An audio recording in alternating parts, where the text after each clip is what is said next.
नमस्कार, आदाब, सत श्री अकाल, केम छो, स्वागत। मैं हूं देव और आपका स्वागत है देव चैनल पर। कैसे हैं आप सब? उम्मीद करता हूं आप अच्छे होंगे। जैसा मेरी सीरीज चल रही है कि कौन सी जॉब आपके लिए अच्छी रहेगी, कौन सा करियर ऑप्शन आपके लिए अच्छा रहेगा, जिसमें मैं पहले ही 2 वीडियो बना चुका हूं। जिसमें पहली वीडियो थी मेडिकल लाइन को टारगेट करते हुए कि कौन कौन से ऑप्शन हैं आपके पास। उसके अलावा दूसरी जो वीडियो थी वो इंजीनियरिंग फील्ड के ऊपर थी। तो अगर आपने वो दोनों वीडियो नहीं देखी हैं तो डिस्क्रिप्शन में लिंक है, जाकर भी देख लीजिए। इसके साथ साथ अगर आप 10th कर चुके हैं या जानना चाहते हैं कि आपके लिए कौन से करियर ऑप्शन हैं या फिर आपके हायर स्टडीज के लिए कौन सा अच्छा रहेगा, जॉब के लिए कौन सा अच्छा रहेगा, तो उस पर भी एक सेपरेट वीडियो मैंने बना दी है। उसका भी लिंक आपको डिस्क्रिप्शन में मिल जाएगा, तो उसको भी जाके जरूर देख लें। अब बात करते हैं आज की वीडियो में क्या करने वाले हैं। जैसा मेरी सीरीज में चलता है कि हर एक नई वीडियो में मैं एक नए करियर पाथ को चूज करता हूँ, उसके बारे में आपसे डिस्कशन करता हूँ। पर इस बार मैंने कुछ एक नई वीडियो ना बनाकर जो इंजीनियरिंग की जो पहली वीडियो थी ना, उसी को थोड़ा आगे बढ़ा रहा हूँ। इस वीडियो में मैं जो इंजीनियरिंग से रिलेटेड जो मिथ्स हैं, जो सच्चाई हैं, उनको देखेंगे कि कितने हद तक काफ़ी सारी बातें जो हैं वो झूठ हैं, कितने हद तक जो कई सारी बातें हैं वो सच्ची हैं।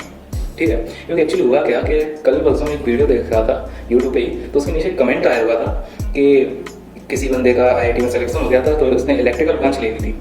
तो उसकी रैंक काफ़ी अच्छी थी। तो दूसरा बंदा बोलता है कि भाई तुमने इलेक्ट्रिकल ब्रांच क्यों ली, पैसे ज़्यादा तो कंप्यूटर साइंस में मिलते हैं। मतलब मैं इतना सारा फोकस कर रहा हूँ, फिर भी लोग क्या समझ रहे हैं कि हाँ उस कई ऑप्शन को चुनो जिसमें लोगों को ज़्यादा पैसे मिल गए। तो लोगों को ज़्यादा पैसे मिल गए तो हमको भी मिलेंगे। ये जानने बगैर कि आपके लिए वो करियर पाथ सूटेबल है या नहीं, बस लोग पैसा देखते हैं, उसमें घुस जाते हैं। इसी चीज़ के बारे में मैंने जो मिथ्स है ना इंजीनियरिंग के, उनके बारे में बात करता हूँ। तो इंजीनियरिंग के 2 सबसे बड़े जो मिथ हैं, वो पहला तो मिथ है कि लोग, एक तबका ऐसा है लोगों का जो ये सोचता है कि इंजीनियरिंग में तो बेरोजगारी है, अनएम्प्लॉयमेंट है। और वहीं दूसरा तबका एक ऐसा भी है जो ये सोचता है कि इंजीनियरिंग में तो बहुत सारे पैसे मिलते हैं, बहुत सारी सैलरी है, फॉरेन कंट्रीज में काम करने को मिलता है, इसके अलावा करोड़ों में पैकेजेस मिलते हैं। तो आज इन दोनों मिथ्स पे देखते हैं कि कितने हद तक इनमें सच्चाई है, और अगर सच्चाई है तो उनका सोल्यूशन क्या है, और अगर कुछ सच्चाई नहीं है तो असलियत में रियलिटी है क्या इस सबकी। तो ठीक है, वीडियो को आगे बढ़ाते हैं और बात करते हैं। तो सबसे पहले जो आता है वो आता है अनएम्प्लॉयमेंट का। तो अनएम्प्लॉयमेंट है इंजीनियरिंग में, बिल्कुल है। पर किन लोगों के लिए? उन 2 लोगों के लिए है जिन्होंने जो मेरी जो अब मैं जो पॉइंट बताने वाला हूँ ना, उनको फॉलो नहीं किया। यानी कि पहले तो वो लोग बेरोजगार कहते हैं, इंजीनियरिंग के बाद अनएम्प्लॉय कहते हैं, जो किसी और को देख के या किसी सोसाइटी के प्रेशर से, फैमिली के वालों के प्रेशर से, या फिर किसी अपने दोस्त को देख के इंजीनियरिंग में एडमिशन ले लेते हैं, जो कि उनका खुद का इंटरेस्ट होता ही नहीं है।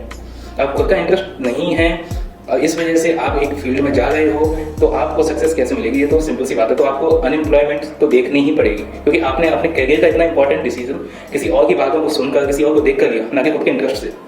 तो अनएम्प्लॉयमेंट तो रहेगी।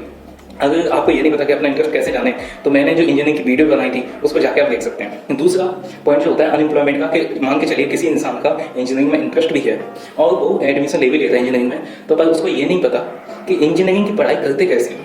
हाँ, इंजीनियरिंग की पढ़ाई करने का भी एक अलग से तरीका होता है। ये नहीं कि कॉलेज वालों ने जो बताया आप उसको करते गए आपकी इंजीनियरिंग हो जाएगी, ऐसा नहीं होता। एक असलियत में जो इंजीनियर, जिसको अच्छी जॉब मिल सके, जो अच्छा स्किल हो जिसके अंदर, उसको करने का एक तरीका होता है। इस वाले टॉपिक पे भी मैंने काफ़ी डिटेल में बात की है कि कैसे आपको अपनी इंजीनियरिंग करनी चाहिए, क्या आपका प्रोसीजर रहना चाहिए, किन बातों पर आपको कितना ध्यान देना है, किन बातों पर आपको इग्नोर करना है। ये सारी चीज़ें जैसे आपको एंड में जॉब मिले, इस सारी बातें मैंने कर चुका हूँ अपनी इंजीनियरिंग वाली पहली वीडियो में। तो अगर आपने वो वीडियो नहीं देखी है तो डिस्क्रिप्शन में लिंक है, जाके अभी देख लीजिए। तो ये 2 पॉइंट होते हैं कि अनएम्प्लॉयमेंट के। पहला, किसी को ब्लाइंडली फॉलो करना, खुद का इंटरेस्ट है नहीं फिर भी किसी और को देख के या सुन के इंजीनियरिंग में एडमिशन ले लेना, तो उनकी अनएम्प्लॉयमेंट होगी ही, अनएम्प्लॉय रहेंगे वो।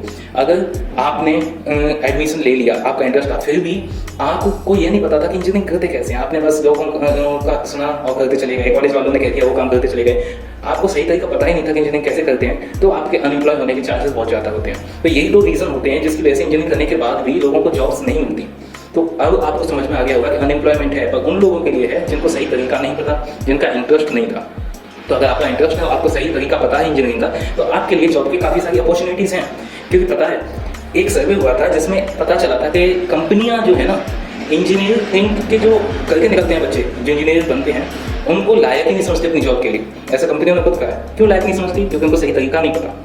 या तो उन्होंने इंटरेस्ट के हिसाब से नहीं इंजीनियरिंग ली, या फिर दूसरा उनको सही तरीका नहीं पता इंजीनियरिंग कैसे करते हैं, इंजीनियरिंग करने का सही तरीका नहीं पता, इस वजह से उनके पास अनएम्प्लॉयमेंट ज़्यादा है। तो मेरी जो इंजीनियरिंग वाली वीडियो उसको आप देख लीजिए, आपके सारे डाउट क्लियर हो जाएंगे कि किस तरह से आपको इंजीनियरिंग करनी चाहिए, कैसे नहीं करनी चाहिए। अब बात करते हैं दूसरी जो मिलती है, ये ह्यूज पैकेजेस मिलते हैं, करोड़ों में पैकेजेस मिलते हैं। तो इसके लिए ना, इसको भी मैं 2 पॉइंट में डिवाइड करता हूँ। सबसे पहले तो देख लेते हैं कितने पैकेजेस मिलते हैं। तो यहाँ पर मैं एक एग्जांपल ले रहा हूँ, एक बहुत ही इंपॉर्टेंट, बहुत ही ज़्यादा फेमस इंस्टीट्यूट का, IITs में से ही है ये, पर मैं नाम डिस्क्लोज नहीं करना चाहता किसी भी रीज़न की वजह से।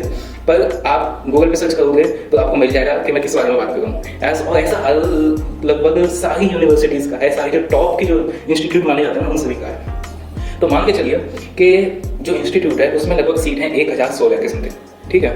अब ऐसे कितने बच्चे हैं जिनको ह्यूज पैकेज मिला है? ह्यूज पैकेज से मेरा मतलब है कि 50 लाख से ज़्यादा का पैकेज मिला है। तो ऐसे केवल पिछले साल का जो रिकॉर्ड बता रहा हूँ मैं, ये तो ऐसा केवल 12 बच्चे थे उस इंस्टीट्यूट में जिनको 50 लाख या उससे ज़्यादा का पैकेज मिला था। 1016 बच्चों में से केवल 12 बच्चे। परसेंटेज के हिसाब से देखा जाए कितना हुआ? 1.18 के समथिंग, यानी कि आधे बच्चे भी नहीं है जिनको अच्छा पैकेज मिला हो। जैसे हम ह्यूज पैकेज बोलते हैं ना, ड्रीम पैकेज, वो पैकेज 1.18% बच्चों को मिला है 1016 में से केवल 12 बच्चों को। तो आप कह सकते हैं कि इंस्टीट्यूट की वजह से ये पैकेजेस मिलते हैं। अगर इंस्टीट्यूट की वजह से मिलते तो कम से कम आधे बच्चों को तो मिलते। अब इसका दूसरा रीजन ये होता है कि किसी पर्टिकुलर फील्ड को मिला है। जैसे कि मान के चलिए हर एक ना एक ऐगा होता है इवैल्यूएशन का, ठीक है। और इसमें क्या होता है कि किसी टाइम पे कोई इंडस्ट्री टॉप पे होती है। जैसे कि अभी कंप्यूटर साइंस वाले जो है वहाँ पे नई नई चीज़ें हो गई हैं, स्पेस जो फील्ड है वहाँ पे नई नई चीज़ हो गई है। तो ऐसे बच्चों को ज़्यादा पुश मिलता है।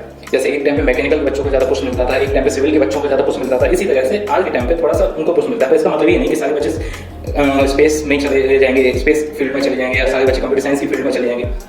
ऐसा करने से आपको पैकेज मिल जाएगा, ऐसा नहीं होता। इसीलिए कह रहा हूँ कि अगर आपको ये सारे मन में डाउट है ना कि हाँ लोगों के इंजीनियरिंग कैसे करें कैसे ना करें, तो मेरी पिछली वीडियोस को जरूर देख लें। खैर अपने टॉपिक पर वापस आते हैं। तो देखा जाए तो 1016 में से केवल 12 बच्चों को आपको पैकेज मिला जिनको हम ड्रीम पैकेज बोलते हैं, 50 लाख या उससे ज़्यादा का। परसेंटेज रहा 1.18 का। अब देखते हैं कि कितने लोगों का प्लेसमेंट हुआ। हम IITs की भी बात करें तो 85% बच्चों का प्लेसमेंट हुआ था। ये नहीं कह ड्रीम पैकेज मिला, मैं कह रहा हूँ ओवरऑल पैक जो प्लेसमेंट है वो 85% बच्चों का। यानी कि हम कह सकते हैं कि 15% ऐसे बच्चे थे जिनको जॉब ही नहीं मिली, IIT में होने के बाद भी उनको जॉब नहीं मिली। और ये रियलिटी है कि IIT जैसे यहाँ पर आप लाखों बच्चे, जहाँ पर लाखों बच्चे कंपटीशन एग्जाम देते हैं, JEE मेंस JEE एडवांस का, उसके बाद सिलेक्शन होता है, उसके बाद IIT इसमें 4 साल लगाते हैं, फिर भी 15% ऐसे बच्चे हैं जिनको जॉब नहीं मिली IIT में होने के बाद। तो ये रियलिटी है। तो केवल जो एक बना रखा है ना, एक ड्रीम बना रखा है, एक फैंटेसी सी बना रखी है कि हाँ IITs है तो अच्छा पैकेज ही मिल जाएगा, IIT है तो क्या कहते हैं जॉब बहुत अच्छी मिली जाएगी। ये सारे ना जो कोचिंग्स वाले होते हैं ना, उन्होंने अपना धंधा बढ़ाने के लिए ये सारी अफवाह फैला दी है। ये मिथ्स उनके क्रिएट किए हुए हैं, समझ रहे हो। तो इसी वजह से कह रहा हूँ कि जो मन में होता है ना कि हाँ कि सबको ही करोड़ों के पैकेज मिलते हैं, तो ये मत देखा। किसी भी इंस्टीट्यूट में जाओ तो ये देखो कि टोटल सीट्स कितनी है, कितने बच्चों का प्लेसमेंट होगा, कितने बच्चों को हाई पैकेज मिला, कितने बच्चों को ड्रीम पैकेज मिला, और कितने बच्चे हैं जिनको जॉब ही नहीं मिली। ठीक है, तो ये देखना चाहिए। हम लोग क्या कहते हैं हाईएस्ट पैकेज कितना मिला, हाईएस्ट पैकेज कितना मिला, इन सभी चीज़ों से नहीं होता। अगर आपको अपने करियर का वो करना है तो उसको खेल मत समझिए, थोड़ा सेंसिबल होकर डिसीजन लीजिए। जैसे कि अगर हम एवरेज पैकेज ही इस इंस्टीट्यूट की बात करें तो वो होता है लगभग 12 लाख के समथिंग, 12 से 15 लाख। किसी भी इंस्टीट्यूट का ले लीजिए, जो टॉप की जो इंस्टीट्यूट है उनमें 12 से 15 लाख एवरेज पैकेज होता है, ठीक है। तो और इतना तो आप डिजर्व करते हैं। आप लोग आपने 11th-12th में अपनी पूरी मेहनत लगाई थी, उसके बाद आपने हो सकता है ड्रॉप लिया हो 1 साल का, उसके बाद आपने लाखों बच्चों के साथ कॉम्पिटिशन किया, 4 साल तक आपने एक सही तरीका अपनाया उस इंजीनियरिंग को करने के लिए। फिर उसके बाद 4 साल के बाद 12 से 15 लाख का पैकेज तो आप डिजर्व करते हैं, हर कोई करता है, ठीक है। तो इसमें ये फैंटेसी क्रिएट करने की जरूरत ही नहीं है कि IIT है तो अब लाइफ सेट है, IIT के बाद पता नहीं क्या चेंज हो जाएगा, IIT पता नहीं क्या दे देगी। IIT कुछ नहीं, IIT केवल एक तरह से मान के चलिए आपको स्टेज दे रही है, उस स्टेज को भी आपने अर्न किया है लाखों बच्चों से कंपटीशन करने के बाद। उसके बाद आपको जो एवरेज जॉब मिलती है ना वो 12 से 15 लाख की मिलती है, और 1000 में से 10 बच्चे होते हैं जिनको 50 लाख से ज़्यादा की जॉब मिलती है। तो ये भी रियलिटी। अब दूसरे पॉइंट पर बात कर लेते हैं कि मान के चलिए किसी को करोड़ों का पैकेज मिल गया, तो उसकी लाइफ स्टाइल पर जगह देख लेते हैं कि बाकी वो बहुत अमीर हो गया, अब उसकी लाइफ पूरी तरह से सेट है। चलो इसको भी देख लेते हैं। मान के चलिए कि किसी इंसान को पैकेज मिला है $1,60,000 का, यानी कि आपके लगभग 1 करोड़ 12 लाख के समथिंग हो गया। अगर मैं 70 के हिसाब से देखूँ, यानी कि $1 की कीमत 70 रुपए के हिसाब से देखूँ तो 1 करोड़ 12 लाख के समथिंग का पैकेज मिला है 1 साल का, ठीक है। अब सुनने में तो काफी अच्छा लगा कि 1 करोड़ 12 लाख का पैकेज है। अब थोड़ा ना इसको थोड़ा सा मैथ देख लेते हैं, क्योंकि जितनी भी ज्यादा जो जॉब होती है ना 50 लाख से ऊपर की, 50 लाख या 50 लाख से ऊपर की, वो सारी मिलती है आपको फॉरेन कंट्रीज में। यानी कि इंडिया में ऐसी जॉब बहुत कम मिलती है, ज्यादातर जॉब फॉरेन कंट्री में मिलती है। तो वहां पर रहने का जो तरीका है ना उसके बारे में बात कर लेते हैं। अब मान के चलिए 1 करोड़ 12 लाख का आपका पैकेज लगा, ठीक है, यानी कि अगर हम डॉलर में देखें तो $1,60,000, ठीक है। अब बात कर लेते हैं कि अगर हम इसको 12 महीने से डिवाइड करते हैं तो लगभग आएगा आपका $13,334 या $13,335 के समथिंग, यानी कि एक महीने की आपकी जो इनकम है वो $13,334 के समथिंग है। अब आपने इनकम किया तो इनकम टैक्स भी तो देना होगा, और इनकम टैक्स अगर आपकी यूएस की जो बेस्ड कंपनी है, जो कि ज़्यादातर टाइम होती है, वहाँ पर जो टैक्स होते हैं वो होते हैं 40% तक जाते हैं। पर हम ऐसा मान लेते हैं किसी तरह से आपने अपने एसेंशियल्स को दिखाकर या किस तरह से मैनेज करके थोड़ा टैक्स कम करवा लिया, तो 35% मान के चलते हैं। तो 35% दे गए 1334 में से अगर निकालें तो साढ़े आठ हज़ार डॉलर के समथिंग आएंगे। और इन साढ़े आठ हज़ार डॉलर से आपको अपने महीने का पूरा खर्चा चलाना है। अब खर्चा कैसे कैसे होगा वो भी देख लेते हैं। सबसे पहले बात आती है आपके रहने की। तो आपको 1 बेडरूम का अपार्टमेंट आपको मिलेगा लगभग $3200, $3400 का, ठीक है। हाँ, इतना महंगा मिलता है 3234, क्योंकि इसका एक रीज़न है। देखिए, दो ऑप्शन होंगे आपके पास। पहला ऑप्शन कि जहाँ पर आपकी कंपनी का ऑफिस है आप वहीं पर रहें, ठीक है। तो वहाँ पर जो कि तो आपका पहला पे जहाँ पर आपकी कंपनी का ऑफिस है आप वहीं पर रहें, तो वहाँ पर आपका खर्चा इतना ही आएगा, ठीक है। ऐसा क्यों? क्योंकि जनरली कंपनीज के ऑफिस जो होते हैं ना, वो होते हैं लाइक सिलिकॉन वैली में, बॉस्टन में, आपके न्यूयॉर्क में, कैलिफोर्निया में। तो ऐसी जगहों पर जो स्टैंडर्ड ऑफ लिविंग है वो काफ़ी हाई है, यानी कि आपको रहने के लिए, अपनी जरूरत की चीज़ों के लिए पैसा काफ़ी ज़्यादा खर्च करना होता है, ठीक है। तो यहाँ पर आपको 1 बेडरूम जो अपार्टमेंट है लगभग $3400-3200 का ही मिलेगा। अब मान के चलिए कि आप थोड़ा सा दूर भी रह लेते हैं, तो थोड़ा दूर यहाँ पर आपको थोड़ा सस्ता अपार्टमेंट मिल जाए, थोड़ा आपका स्टैंडर्ड ऑफ लिविंग थोड़ा सा कम खर्चा दे, तो उसके लिए आपको 1.5 से 2 घंटे की दूरी पर रहना पड़ेगा।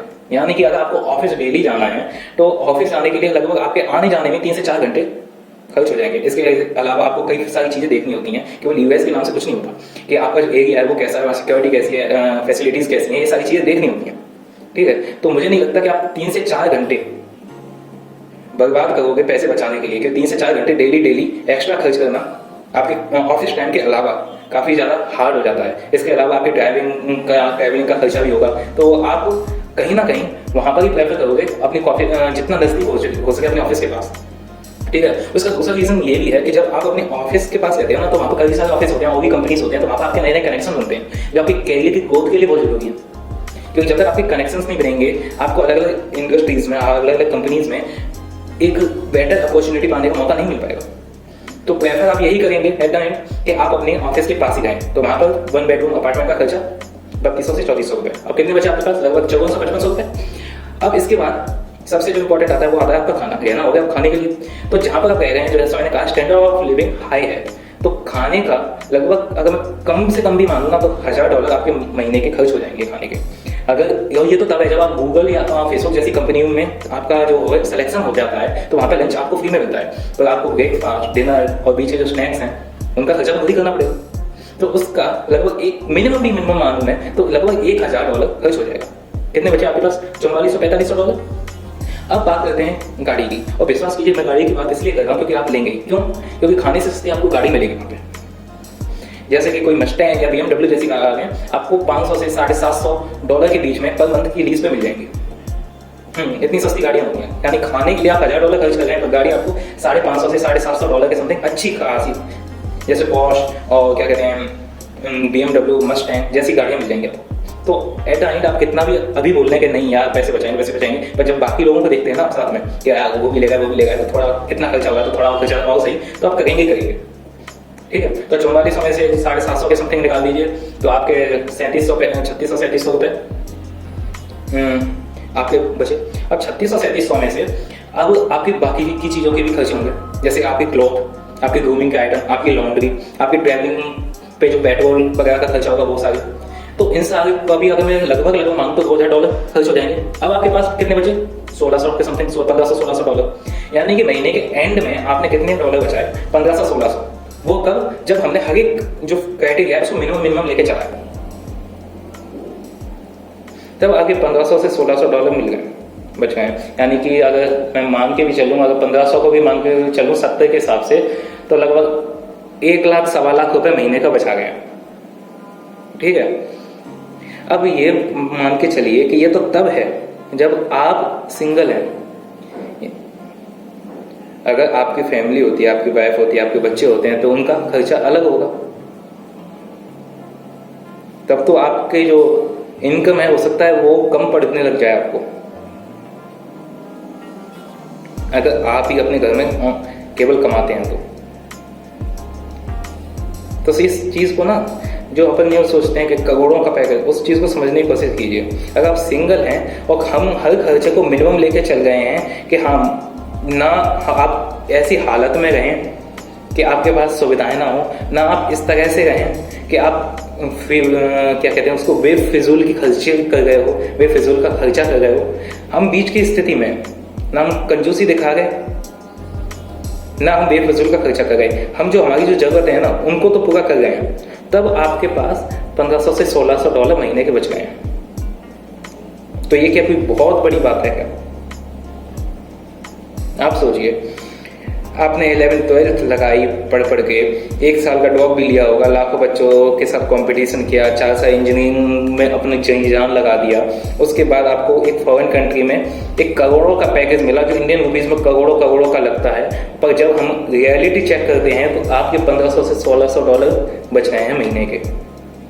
और 1500 से $1600 अगर आप इंडिया भी भेज देते हैं तो ठीक है कि हाँ आपकी जो फैमिली है उनको आपने 1 लाख 1.25 लाख के समथिंग हर महीने भेज दिया, वो अपने हिसाब से रह लेंगे। इंडिया में 1 लाख के समथिंग रह लिया जाता है, ठीक है। अगर फैमिली आपकी ज़्यादा बड़ी नहीं है तो आसानी से गुजारा हो जाता है। अब पर ये चीज़ सोचिए ना, ये तो तब तक है जब तक आप सिंगल हैं। अगर आपकी फैमिली होती है, आपके वाइफ होते हैं, आपके बच्चे होते हैं, तो उनका तो खर्चा और बढ़ जाए। ऐसे में आप कहाँ से लाओगे? ऐसे में तो मुश्किल हो सकती है ना। तो यही है कि जो फैसिनेटिंग चीज़ें बना दी गई हैं ना, और जो लगती हैं हमें, जो भी नहीं कि रियलिटी में वो ऐसी हों। और सिंगल रहते हुए अगर आप 1 लाख 1.25 लाख रुपए अपने 7-8 साल की मेहनत करने के बाद, अपने जी जान लगाने के बाद, इतने लोगों से, इतने लाखों स्टूडेंट्स के साथ कंपटीशन करने के बाद, किसी इंस्टीट्यूट के 1000 सीटों में से उन 12 बच्चों में अपना नाम दर्ज कराने के बाद जिनको ड्रीम पैकेज मिला है, इतना भी ना कर सकें तो फिर क्या फायदा?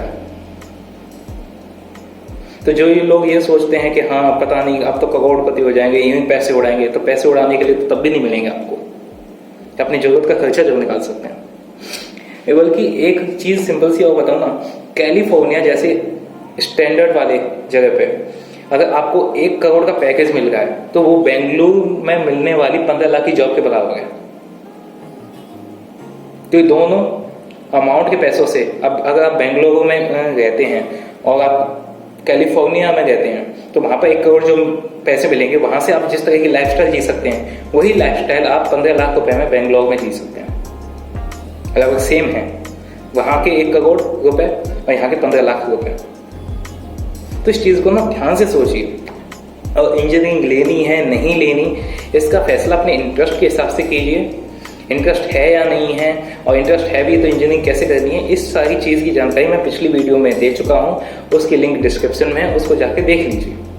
ओके, उम्मीद करता हूँ मैंने सारी मिथ्स का सोल्यूशन आपके कर दिया होगा, सारी सच्चाई आपके सामने आ गई है। अगर आपको फिर भी कुछ डाउट हो तो कमेंट सेक्शन में लिख दीजिए। मैं जल्दी मिलूंगा एक नई वीडियो के साथ जिसमें एक नए टॉपिक पर बात करेंगे। तब तक के लिए अलविदा, अपना ख्याल रखिए, गुड बाय।